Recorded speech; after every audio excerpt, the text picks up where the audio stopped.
आजानुलंबितं भुजौ कनकवदातौ संकीर्तने कपितरौ कमलायताक्षौ विश्वंभरो द्विजवरो युगधर्मपालौ वंदे जगत प्रियकरौ करुणावतारौ नमस्त्रिकाल सत्याय जगन्नाथ सुताय च सभृत्याय सपुत्राय सकलत्राय ते नमः। ओम अज्ञानतिमिरन्धस्य ज्ञानञ्जनशलाकया चक्षुरुन्मीलितं येन तस्मै श्रीगुरुवे नमः।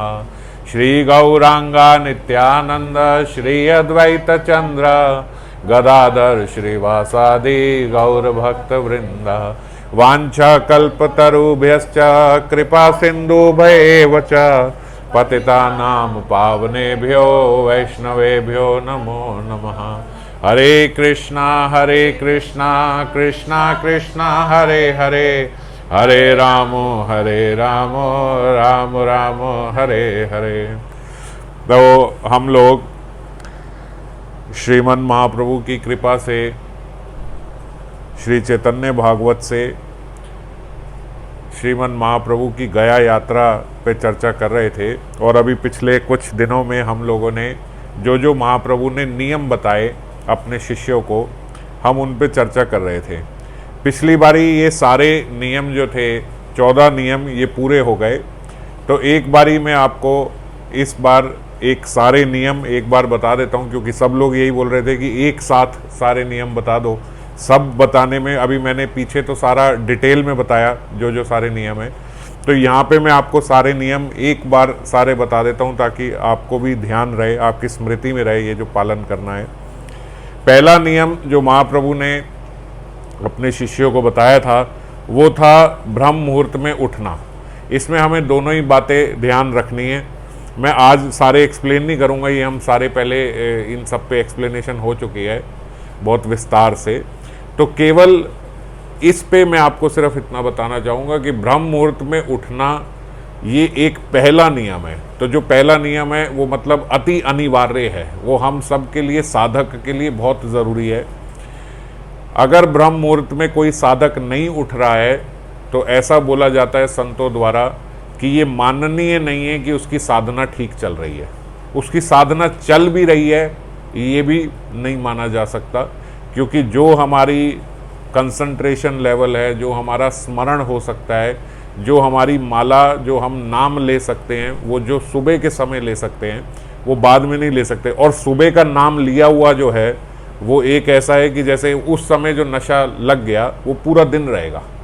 तो जैसे हमने विस्तार से चर्चा करी थी कि सुबह अगर एक गाना हमारे दिमाग में आ जाए तो हम देखते हैं कि पूरा दिन वही गाना दिमाग में चलता जाता है, एक कीर्तन की धुन आई वही चलती रहती है। तो इसीलिए सुबह का समय बड़ा इंपॉर्टेंट है। अगर वो समय हमने डिवोट कर दिया अपनी साधना में, वो समय हमने डिवोट कर दिया हरि नाम करने में या इसमें, तो हमारा पूरा दिन जो है वो बहुत अच्छे से सात्विक तरीके से साधना में ही निकलेगा, ठाकुर जी की प्रीति में ही निकलेगा। तो इसलिए पहला नियम ब्रह्म मुहूर्त में उठना। दूसरा नियम सुबह उठकर संसारिक चिंतन ना करें। अगर आप सुबह उठ ही गए हैं तो अगर आप अपने मन को थोड़ा संभाल के साधना में ही लगाएं, और ये बड़ी जल्दी प्रैक्टिस से आ जाता है। आप थोड़ी देर करोगे तो वो मज़ा जो साधना में आता है वो इतना मज़ा आता है कि अगर आपका 4-5 दिन कहीं इधर उधर मन गया भी तो बाकी दिन तो जाएगा। मतलब बाकी दिन में आप किसी भी समय साधना करोगे, बहुत पॉसिबिलिटी है कि आपका मन इधर उधर भटकता रहे, आपका मन साधना में ना लगे। पर सुबह के समय वो इतना अच्छा लगता है, ये एक एक्सपीरियंस से बता रहा हूँ कि सुबह के समय अगर आप साधना करोगे तो जो आनंद मिलता है वो उस आनंद की वजह से आपका मन जाएगा ही नहीं। अच्छे विषयी लोग जिनका बिल्कुल मन नहीं लगता है वो भी जब सुबह उठने लगे तो सुबह उठने में वो बोलते हैं उस वक़्त मन बिल्कुल लग जाता है भगवान में। तो चाहे पूरा दिन ना लगे लेकिन उस वक़्त लगे, और उस वक़्त लग गया तो पूरा दिन भी आपको बड़ी हेल्प मिलेगी। तो इसीलिए विशेष तौर से सुबह उठकर संसारिक चिंतन नहीं करे, उस समय केवल साधना में, भगवत आराधना में ही ध्यान दे। तीसरा, सूर्य उदय और अस्त के समय प्रार्थना करें। प्रार्थना यदि हमारे से ठीक रूप से ना हो, क्योंकि याचना और प्रार्थना में फ़र्क होता है। हम लोग ठाकुर जी से मांगते हैं कि ये हो जाए, मेरा ये हो जाए, भगवान कृपा करना, बस सब सुख शांति रखना, ये रखना, वो, ये प्रार्थना में नहीं आता। प्रार्थना होती है कि हम ठाकुर जी के कल्याण के लिए कोई बात करें, हम ठाकुर जी की कोई स्तुति करें, या हम अपनी साधना के लिए कोई प्रार्थना करें कि हमारी साधना ठीक प्रकार से हो। तो इस प्रकार से जो स्तुति होती है, स्तुति को एक्चुअली प्रार्थना बोला जाता है। तो उसके लिए हम लोगों ने ये शिक्षा अष्टकम की चर्चा करी थी कि हम लोग रोज शिक्षा अष्टकम पढ़े। शायद आप सब पढ़ ही रहे होंगे अब शिक्षा अष्टकम डेली। तो वो शिक्षा अष्टकम हम लोग कर सकते हैं प्रार्थनाओं में। इसको बिल्कुल औपचारिकता से मत लेना कि बस हमें पढ़ना है, रटना है। मैंने कई भक्तों को ये बाद में बताया है। आप ऐसे नहीं कि वो संस्कृत के श्लोक हैं तो आपने बस टक टक टक फटाफट 2 मिनट में पढ़ लिए। आप बेशक रोज एक श्लोक पढ़ो, मगर उस श्लोक के साथ उसकी हिंदी या इंग्लिश में अनुवाद पढ़ के उसको समझते हुए हृदय से वो प्रार्थना निकले हमारे, अपनी हृदय तंत्री को मिलाएं उससे। बिल्कुल ऐसे नहीं कि बस आपने फटाफट गए और ठाकुर जी के सामने 2 मिनट में रट दिया, या रात को सोने लगे, ओहो आज का नियम रह गया, शिक्षा अष्टकम नहीं किया, फटाफट से पर्चा खोला शिक्षा अष्टकम। इस प्रकार की प्रार्थना नहीं, ये कोई औपचारिकता नहीं है, कोई इसका एक ऐसा नियम नहीं है कि रोज पढ़ना ही पढ़ना है। आप अपने मन से पढ़ो, अपने मन से पढ़ोगे, रोज प्रार्थना करोगे तो आपकी हृदय तंत्री उससे मिलेगी। समझ गए? तो इसलिए प्रार्थना का नियम है। शिक्षा अष्टकम का तो हमने उसमें ऐड किया है कि शिक्षा अष्टकम को प्रार्थना रूप में हम पढ़ें। चौथा है माला का नियम। हम जो भी माला करते हैं, जो भी जितने भी नंबर ऑफ राउंड्स हम करते हैं, उसका कम से कम का एक नियम हमारा जरूर होना चाहिए कि मैं कभी भी किसी भी अवस्था में, किसी भी परिस्थिति में फिर इससे कम नहीं करूँगा। तो ये एक नियम हम सबका होता ही है। वो एक नियम हम जरूर लें कि ये मेरा एक नियम है, इतनी माला तो करनी है। ज़्यादा आप जितनी मर्जी करिए, पूरा दिन आराम से करते रहिए, और मगर एक नंबर हमारा नियम का हो कि जी ये हम इस नियम से करेंगे।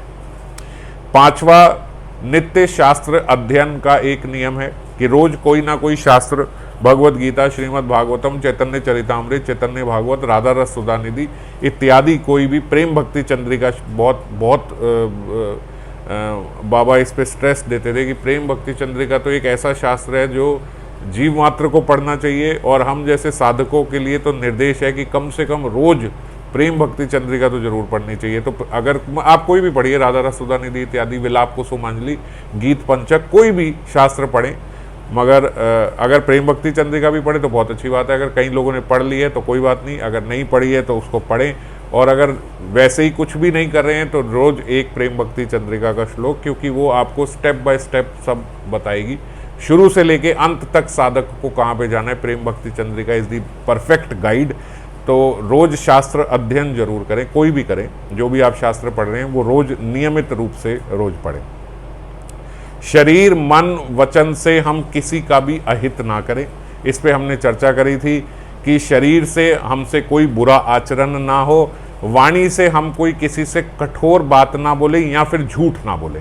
ये एक बहुत बड़ी बात है कि हम लोग झूठ बोलना छोड़ दें। छोटे छोटे झूठ भी ना बोले, मनोरंजन के लिए भी झूठ ना बोले जाएं, सत्यता से बोले, क्योंकि सत्य बोलने से हमारी वाणी में भी बल आता है। हम इस पे विस्तार से चर्चा कर ही चुके हैं। और मन से भी हम किसी के विरुद्ध कोई संकल्प ना करें। किसी का बुरा देख के हम प्रसन्न ना हो। किसी को कुछ मिला तो हम ऐसे ना बोले अच्छा हुआ, इसके साथ ये होना ही चाहिए था, मैं तो नहीं कर पा रहा था मगर चलो ठीक है, भगवान ने इसके साथ बुरा कर दिया। इस प्रकार से हम मन से भी किसी का अहित ना चाहें। 7वां, हम किसी भी स्त्री को सौंदर्यता के आरोप से ना देखें। मतलब किसी की स्त्री को पुरुष के लिए और पुरुष को स्त्री के लिए, उनको सौंदर्यता के आरोप से, मतलब कि बहुत सुंदर है, इस रूप से, इस आरोप से हम लोग उस पर नज़र ना डालें। एक अच्छे साधक के लिए बताया गया है कि उसको हमेशा पर स्त्री को देखने के लिए उसकी आंखें उनके चरणों में ही रहनी चाहिए। 8वां, हम किसी के भी बारे में कोई बुरा बात ना बोलें, किसी के भी बारे में कोई निंदा ना करें, पीछे से किसी की बुराई ना करें। ये बहुत बहुत विस्तार से हम लोगों ने चर्चा करी थी, और यही वो नियम है जो महाप्रभु के शिष्यों का टूटा, जिसकी वजह से हम लोग जो ये नियम चर्चा कर रहे थे, मैं थोड़ा बताऊं हम ये कहाँ नियम चर्चा कर रहे थे। क्योंकि महाप्रभु गया यात्रा के लिए निकले, बीच में जो मंदोदर पर्वत था वहाँ पे वो रुके, और वहाँ पे उन्होंने दर्शन किए।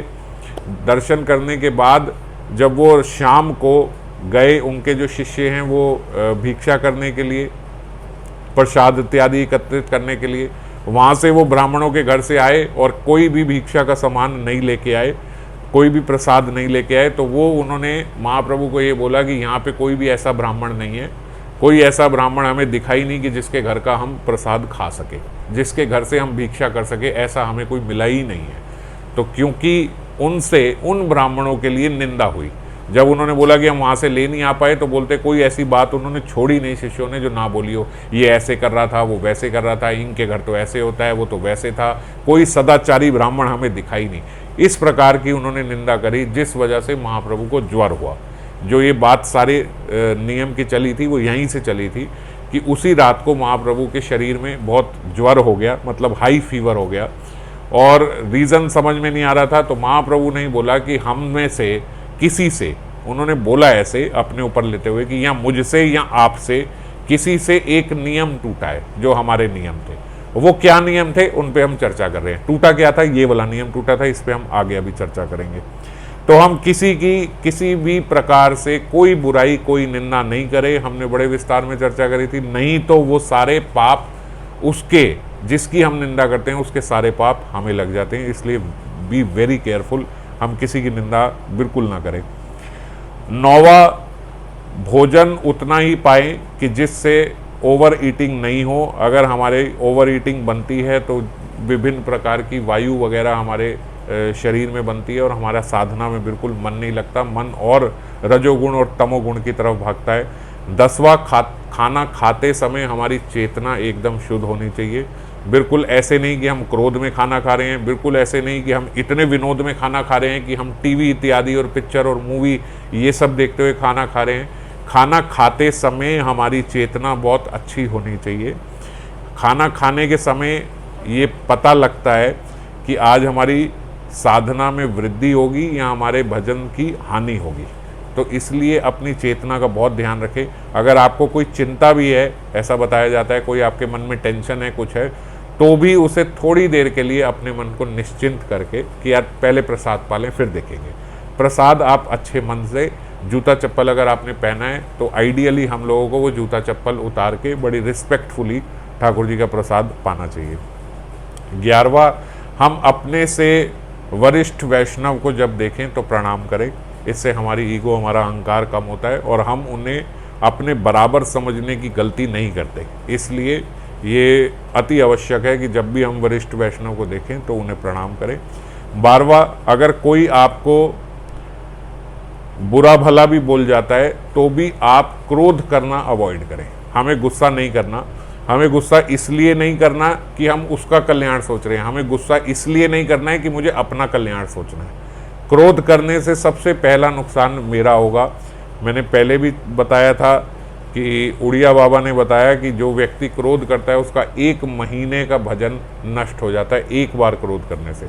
और हम लोगों का स्वभाव ऐसा है कि हम पता नहीं दिन में कितनी बार क्रोध कर जाते हैं। तो इसीलिए अपने स्वभाव को प्लीज़ चेक कीजिए, बार बार हम चेक करें कि मुझे क्रोध ना आए। जब भी क्रोध आए एकदम से शांत हो जाएं। इस बात को याद करें कि मेरा भजन जलेगा। कोई भी माचिस अगर किसी को जलाती है, जैसे क्रोध में टेम्परेचर बढ़ जाता है तो हमारे भीतर एक जलन पैदा होती है। तो वो उस क्रोध से, उस शब्दों से, उस हिंसा से अगर हम किसी को जलाएंगे तो सबसे पहले हम जलेंगे। कोई भी माचिस किसी को जलाने लगती है सबसे पहले खुद जलती है। तो क्रोध एक ऐसी भीषण अग्नि है जो सबसे पहले अपने को जलाती है। और बाबा हमेशा यही बोला करते थे, लिखा भी है बाबा ने, कि ऐसा कोई पाप नहीं है जो क्रोधी व्यक्ति ना कर सकता हो। क्रोधी व्यक्ति कोई भी पाप कर सकता है। तो इसलिए क्रोध से बहुत ज़्यादा सावधान। 13वां नियम हमारा था, किसी जीव से कितना भी पाप हो जाए हम उससे घृणा ना करें। इस पे हमने अभी पिछली बारी चर्चा करी थी कि पाप से घृणा करें, पापी से घृणा ना करें। और लास्ट 14th नियम हमारा ये था कि कोई भी नियम अगर हमसे टूट जाता है तो हम उसको अगले दिन पूरा करें और अगले दिन पूरा करने तक उपवास रखें। और या फिर अगर हमारा कोई, जैसे हमने क्रोध कर दिया, हमने किसी की निंदा अपने संस्कारवश कर दी और हमें फिर याद आया कि ओहो मुझे ये नहीं करना चाहिए था, तो एक निर्धारित नंबर ऑफ राउंड्स हम अपने फिक्स कर लें, एक सेल्फ अटोनमेंट के लिए, एक सेल्फ पनिशमेंट के लिए, कि अगर मेरे से ये हुआ तो मैं आज के दिन 4 माला ज़्यादा करूँगा। तो अगर मैं 4 माला ज़्यादा करूँगा तो मेरे को इस प्रक्रिया से एक तो मेरा शुद्धिकरण भी हुआ और मुझे ध्यान भी रहेगा कि आज मैंने ये नियम तोड़ा तो मैंने 4 माला करी, कल फिर टूटा फिर 4 करी, परसों फिर टूटा फिर 4 करी, एक हफ्ते बाद आपको पता तो लगेगा कि मुझे रोज 4-4 फालतू करनी पड़ रही है। इसका मतलब रोज मुझसे नियम टूट रहा है। कोई एक चीज तो आपकी सिक्योरिटी चेक होगी ना कि हाँ ये चेक है कि ये देखो रोज रोज मेरा नियम टूट रहा है। तो जब रोज आपको इस चीज की स्मृति रहेगी कि मेरे से मेरा नियम टूट रहा है, तो आपके आगे ये भी हेल्प बनेगी कि आप उस नियम को नहीं तोड़ोगे। श्रीमद् भगवत गीता का एक श्लोक है, त्रिविधम नरकस्य इदम द्वारम नाशनम आत्मनः काम क्रोध तथा लोभ तस्मात् ते तब त्रयम त्यजेत। नरक के 3 ही द्वार हैं, काम क्रोध और लोभ। कामा क्रोधा तथा लोभस, इसको हम साधारण ना समझें। काम मतलब इच्छाएं, हमारी विभिन्न प्रकार की विभिन्न क्षेत्रों में बहुत सारे काम हैं, बहुत सारी इच्छाएं हैं। पूरा दिन हम अपनी इच्छा पूर्ति के लिए ही उठते हैं और इच्छा पूर्ति के लिए ही सोते हैं। जबकि हमने ये चर्चा करी थी कि भगवान को अगर हमने अपना प्रत्येक कर्म अर्पण करना है, इन सारे नियमों में हमने एक बहुत बढ़िया चर्चा करी थी, जिसका हम लोगों को अब इस मेन हमें उसका अभ्यास करना है। क्योंकि एक एक नियम को पकड़ोगे, झूठ नहीं बोलना, निंदा नहीं करनी, क्रोध नहीं करना, ये नहीं करना, ओ ये टूट गया, अरे ऐसे हो गया, एक एक चीज़ों को पकड़ोगे तो बड़ा कठिन लगेगा। इसलिए इसका एक सूत्र हमने बनाया था, वो है भागवत धर्म। उसको हम पकड़ लेंगे तो ये सारे नियम आप देखोगे अपने आप हो जाएंगे। भागवत धर्म क्या है कि हम प्रत्येक जीव के भीतर भगवान की उपस्थिति देखें। प्रयास इसका कैसे करना है कि मैं अपने घर पे रहूं, मेरा बेटा आ रहा है, मेरे को जब वो आया अपने आप को याद दिलाना है ठाकुर जी ही हैं, मेरे पुत्र स्वरूप में आए हैं। मेरे घर में मेड आई है, काम कर रही है, ठाकुर जी ही हैं, अभी लीला कर रहे हैं, ये इस स्वरूप में आए हैं। मेरे घर में मेरे पिताजी आए, ठाकुर जी ही हैं, इस स्वरूप में आए। पत्नी आई है, ठाकुर जी ही हैं, इस स्वरूप में आए। अपने आप को याद दिलाएं ताकि किसी का किसी भी समय हम कोई भी अपमानजनक कोई बात नहीं कर पाए, या हम किसी को एक्सप्लॉइट ना करें, किसी एम्प्लॉय को, किसी वर्कर को, किसी भी प्रकार से। भीतर हमेशा रहे ठाकुर जी हैं इस स्वरूप में, मेरे ही ठाकुर जी हैं इस स्वरूप में। और हर परिस्थिति में, ये हुआ हर व्यक्ति में, और हर परिस्थिति में भी भगवान ही हैं। मेरे साथ कोई भी परिस्थिति आई है भगवान ने ही दी है। Everyone here is just a postman delivering the letter of my own karmas। मैंने जो कर्म किए हैं मुझे वही वापस मिल रहे हैं, और दे कौन रहा है, वो एक पोस्टमैन है। हार्डली मैटर्स ये कौन दे रहा है। मेरे कर्म है आज इसके द्वारा प्राप्त हो रहे हैं, मेरे कर्म है आज इसके द्वारा प्राप्त हो रहे हैं, मेरे ही हैं। दे कौन रहा है, मेरे ठाकुर जी दे रहे हैं। तो इसीलिए कोई कंप्लेन नहीं, जो भी कुछ हो रहा है किसी से कोई शिकायत नहीं। जब आप इस प्रकार से एक अभ्यास करोगे, बड़ी सुंदरता से, बड़ी सुबलता से, बड़ी आसानी से आपका क्रोध भी खत्म हो जाएगा, आपके भीतर से लोभ भी हट जाएगा, और आपके भीतर से काम भी हट जाएगा। तो कामा क्रोधा तथा लोभस, यही 3 द्वार हैं। तस्माद एतत् त्रयम त्यजेत। त्यजेत मतलब इनको त्यागना है, इसीलिए हमें इन तीनों चीज़ों को त्यागना है। तो आप किसी पे, जो हमने कहा क्रोध नहीं करोगे, अगर आप भागवत धर्म का पालन कर रहे हो, क्रोध आने का मतलब ही नहीं है। आपको हमेशा पता है मेरे ही कर्म है, मेरे कोई मिल रहे हैं, ठाकुर जी की इच्छा से ही मिल रहे हैं। दोनों प्रकार से सोच सकते हैं, मेरे कर्म में मुझे मिल रहे हैं या जो मुझे मिल रहा है इसमें भलाई ही है। इस पे भी हम बड़ी विस्तार से बहुत पहले चर्चा कर चुके हैं कि भगवान कभी किसी का अहित नहीं कर सकते। अंडरलाइन करके हम रख लें, लिख के रख लें, ठाकुर जी द्वारा कभी किसी का अहित हो ही नहीं सकता। वो सोच ही नहीं पाते। ये बिल्कुल इतना मुश्किल है जितना आप सूर्य को बोलो कि महाराज सूर्यदेव आप वहां जाओ और वहां अंधकार कर दो, कैसे होगा? कैसे सूर्य जाके अंधकार करे? उसके बस में ही नहीं है, उसके बस में नहीं है। It is not possible for the sun to make darkness. कैसे करेगा? वो जहां जाएगा वहां अपने आप प्रकाश हो जाएगा, वो जहां जाएगा प्रकाश हो जाएगा। सूर्य कहीं जाके अंधेरा कैसे करे? ऐसे ही आप भगवान को बोलो कि हे भगवान इसका अहित कर दो, हो ही नहीं सकता। जहां भगवान की दृष्टि पड़ गई वहां हित हो जाएगा, जहां भगवान की दृष्टि पड़ी वहां हित हो जाएगा, जहां भगवान जिसके बारे में सोचेंगे अहित हो जाएगा। आपने भगवान के बारे में सोच लिया, हित हो जाएगा। अहित हो ही नहीं सकता। तो इसीलिए भगवान कभी किसी का अहित नहीं कर सकते। तो जो भी परिस्थिति हमारे साथ हो रही है वो मेरे फायदे के लिए ही हो रही है। वो मुझे इस समय समझ में नहीं आ रही। एक बच्चे के दांत में कीड़ा लग गया है, वो चॉकलेट बड़ी मुश्किल से किसी तरीके से अरेंज करके लाता है, जैसे ही लाया बड़ी मेहनत करके इधर से उधर से कहीं से वो चॉकलेट खरीद के लाया, जैसे ही लेके खाने लगा आपने देख लिया चॉकलेट खा रहा है, आपने उसके हाथ से छीन ली, चॉकलेट नहीं खानी। अब उस बच्चे को नहीं पता कि मैंने इतनी मेहनत करके मैं ये लेके आया था खाने के लिए, ऐसा क्या हो गया कि मेरी अपनी माँ मुझे नहीं खाने दे रही। उसके लिए उस समय आप बहुत बुरे हो। बच्चा अपनी माँ को मारने भी लगता है, छोटा बच्चा, कि क्यों नहीं दे रहे, क्यों नहीं दे रहे, थप्पड़ भी खा लेता है इसी बात पे, क्योंकि वो मान नहीं रहा है। बिल्कुल ऐसे ही मेरे पिता, मेरे परमात्मा मेरे साथ यही करते हैं, ऐसे ही ठाकुर जी हमारे साथ करते हैं। कई बारी हम अपनी इंद्रिय तृप्ति की दौड़ में, अपने इंद्रिय तृप्ति की रेस में हम बहुत कुछ पाने का प्रयास करते हैं, काम, क्रोध तथा लोभ। तो जो काम है, जो इच्छाएं हैं, उनकी दौड़ में हम बहुत कुछ पाने के प्रयास करते हैं। हम भूल जाते हैं ये नर्क का एक द्वार है। हम चाहते हैं ये भी हो जाए, ये भी हो जाए, ये मेरी इच्छा से हो जाए। मेरी इच्छाएं तो बहुत है। तो जब मैं इच्छा पूर्ति की कोशिश करने लगता हूँ, और ठाकुर जी जानते हैं कि अगर इसकी इस इच्छा की पूर्ति हो गई तो ये मेरे भजन की राह से बहुत दूर चला जाएगा, इस संसार में फंस जाएगा, बहुत बुरे तरीके से फंसेगा। अनेकों अनेकों जन्म उसके बाद नरकों में काटने पड़ेंगे, न जाने कितनी योनियां लेनी पड़ेगी। इसीलिए वो बहुत बार हमारी कामनाएं, हमारी इच्छाएं पूर्ति नहीं होने देते हैं। जैसे आप बच्चे के हाथ से चॉकलेट खींच लेते हो, ऐसे ही भगवान आपके पास आके आपका जो लोभनीय चीज़ है, जो वस्तु है, जो आप चाहते हो, वो हमसे छीन लेते हैं। वो हमारा कार्य बनने नहीं देते। तो हमारा अहित नहीं है, हमारा हित ही है। हम सोच नहीं पाते। ठाकुर जी किसी का अहित कर ही नहीं सकते।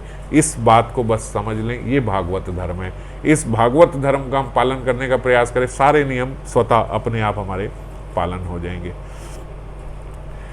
क्रोध तो वैसे भी किसी प्रकार से अगर इस धर्म का पालन करते हैं तो आना ही नहीं चाहिए। कैसे देखेंगे हम मेरे साथ, हम लोग बोलते हैं कैसे बर्दाश्त करें, ये बताओ, ये मेरे साथ ऐसे कर रहा है, ये मेरे साथ ये कर रहा है। आप समझ नहीं रहे हो। आपको बनाने के लिए ये अवस्था भी ज़रूरी थी, समझ गए। सोने को बनाने के लिए उसको कितना तपाना पड़ता है। एक बांसुरी बनाने के लिए ठाकुर जी की हमने ये भी चर्चा करी थी, एक बांस को लेके उसको कितनी प्रकार से काटना पड़ता है, कितनी उसके अंदर छिद्र करने पड़ते हैं, छेद करना पड़ता है, वो जलता हुआ लोहा डालना पड़ता है, तब जाके वो बांसुरी बनती है। तो कितनी कठिनाइयाँ उसको लेनी पड़ती है। वो कठिनाइयाँ is the part of the plan, it's part of a bigger plan. तो ऐसे ही मेरे लाइफ में जो डिफ़िकल्टीज आ रही हैं, जो स्ट्रगल आ रहे हैं, they are part of a bigger plan. बहुत बढ़िया बनाना है मेरा कैरेक्टर, वो मुझे अभी पता नहीं है। वो मुझे पता नहीं है कि इस समय जब वो बांस कट रहा होता है, उसे तब नहीं पता होता कि वो बांसुरी बन जाएगा।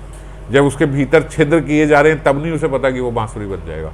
जब बन जाता है तब पता लगता है कि हाँ, ये इन सब ने मेरे को बनाया। तो ऐसे ही बहुत सारे फेवरेबल इंस्टेंसेस मुझे वो नहीं बना पाते, जो अनफेवरेबल इंस्टेंसेस मेरे लाइफ में मुझे बना देते हैं।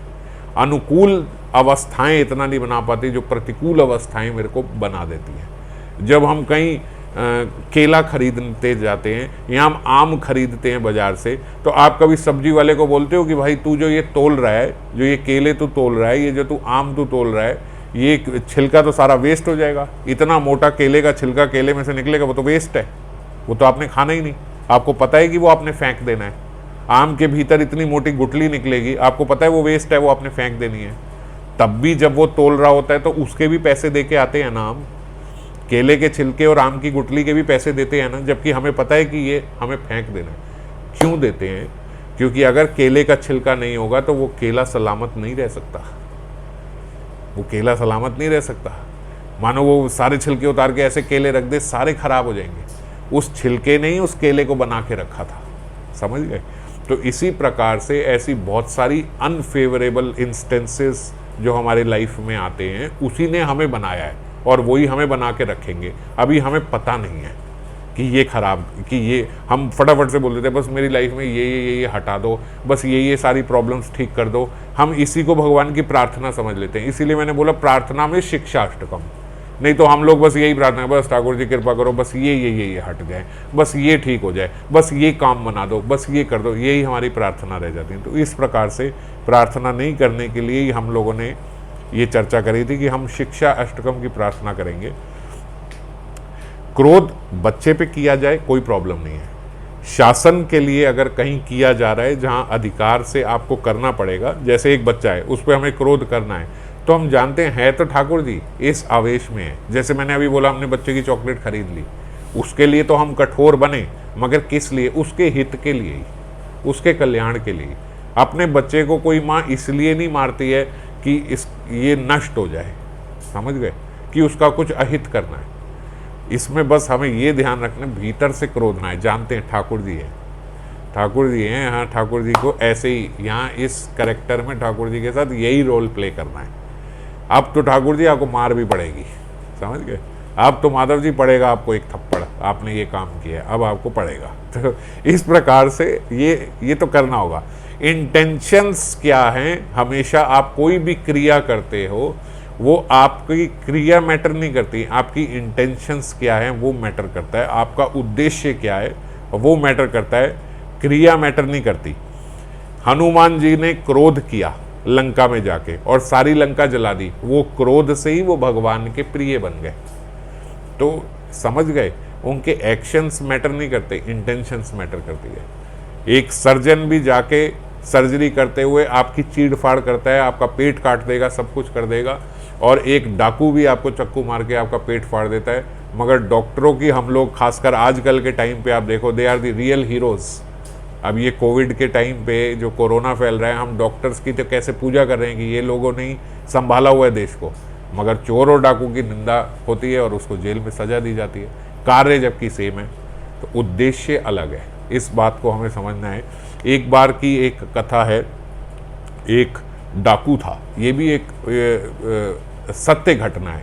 एक डाकू था, बोलते वो बड़ा ही निर्दयी था।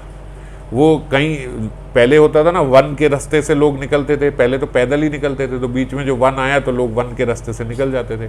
तो बोलता था वो डाकू वन में ही पेड़ के ऊपर बैठा रहता था, और जैसे ही कोई देखता था कि जैसे ये कोई पोटली लेके जा रहे हैं या कुछ भी लेके जा रहा है, तो बोलते बस कुछ सोचता समझ नहीं था, वो सीधा नीचे उतरता, उस व्यक्ति का हत्या कर देता और उसका धन ले लेता। कभी उसने ऐसे नहीं किया कि भाई इसको छोड़ दूं, मैं केवल अपना धन ले लूं, कुछ दे रहा है, कुछ नहीं, बस जो मिला उसकी हत्या करी, धन ले लिया। इतना क्रूर डाकू था वो। एक बार बोलते उसको एक साधु के दर्शन हो गए। साधु के दर्शनों से ही कृपा हो जाती है। तो साधु बोलते वहाँ वृक्ष के नीचे बैठे थे, जिस वृक्ष के ऊपर वो छुपा रहता था। साधु आए, उसी वृक्ष के नीचे बैठ गए, अपनी साधना करने लगे। साधु के मुख से उसने हरि नाम सुना, बड़ी शांति मिली हृदय को। उसने बोला ये कौन आए हैं कि इनके मुख से अगर सुन रहा हूँ तो इतनी शांति मिल रही है। साधु के नतमस्तक हुए। साधु ने पूछा आप कौन हो? बोले ऐसे ऐसे, मैं तो डाकू हूँ। सब सत्य बता दिया, क्योंकि भय थोड़ी था साधु से, तो साधु को सब सत्य बता दिया कि ऐसे ऐसे ये है। तो साधु ने बोला ये तो आप बहुत गलत कार्य कर रहे हो, बड़ी भीषण यातनाएं मिलेंगी। बड़ा उसको समझाया कि ये ऐसे ऐसे आपको नरक की यातनाएं मिलेंगी। तो बोला महाराज मैं क्या कर सकता हूँ, डर गया, भयभीत हो गया। और साधु का भी प्रकोप, साधु का भी एक अपना ऑरा होता है, तो उनकी साधुता के आगे तो विवश हो गया। बोला कि मैं तो बहुत खराब मेरे कर्म है, मैं क्या करूँगा, और अब तो पता नहीं न जाने मैंने कितने कितने लोगों का वध कर दिया। तो बोलते साधु ने अपने झोले में से एक लकड़ी निकाल के दी। उन्होंने बोला ये आप अपने पास रखो। एक पेड़ की टूटी हुई शाखा सी थी, छोटी सी ऐसे लकड़ी, तो वो उन्होंने उनको निकाल के दी और उन्होंने बोला कि आप जाओ और हिंदुस्तान में जितने भी धाम हैं उन सारे धामों की यात्रा करो। हरिद्वार की, नासिक की, वृंदावन की, इधर प्रयाग की, सारे जगह जाओ जाओ जाओ और सब जगह जाके सारे धामों की यात्रा करो। जब धाम घूमते घूमते घूमते घूमते यही लकड़ी हरी भरी हो जाए, इसमें से पत्ते निकलने लगे, तो आप समझ लेना कि आपके पिछले वो कर्म नष्ट हो गए।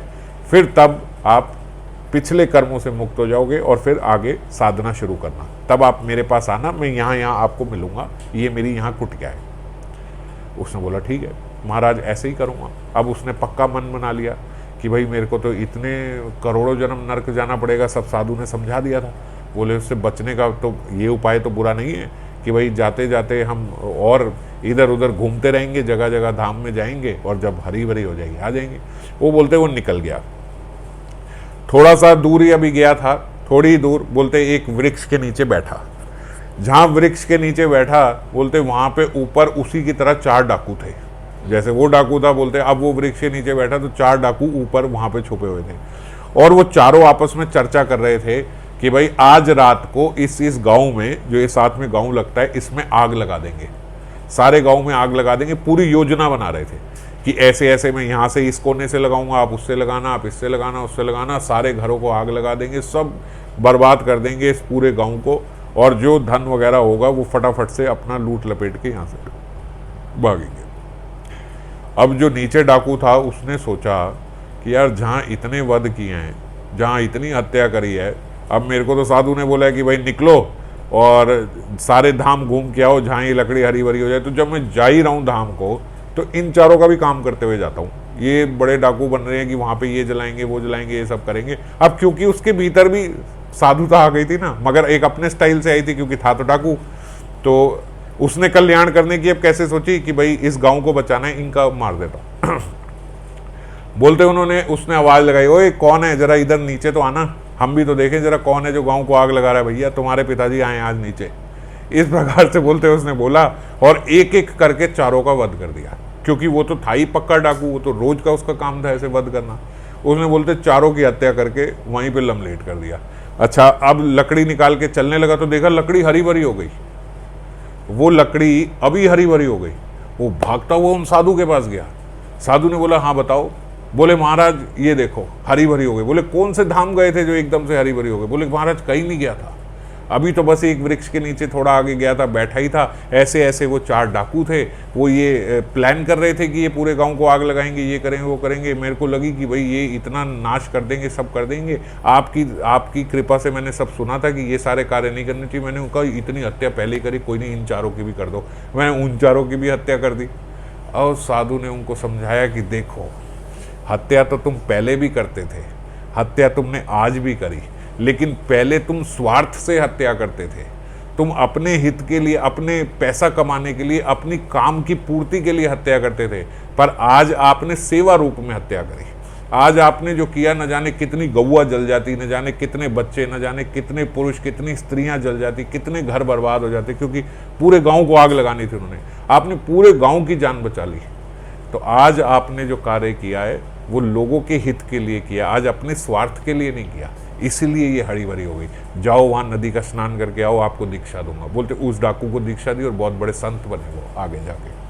तो आपने ये नहीं सोचना कि हम जाके कोई बोल रहा हो तो उस डाकू हम भी मार दें, किसी की हत्या कर देंगे, नहीं। वो उस डाकू की बात थी, क्योंकि उसका यही कार्य था, उसकी मति ऐसी थी, उसकी बुद्धि ऐसी थी। कहने का तात्पर्य कि इंटेंशंस मैटर करती हैं।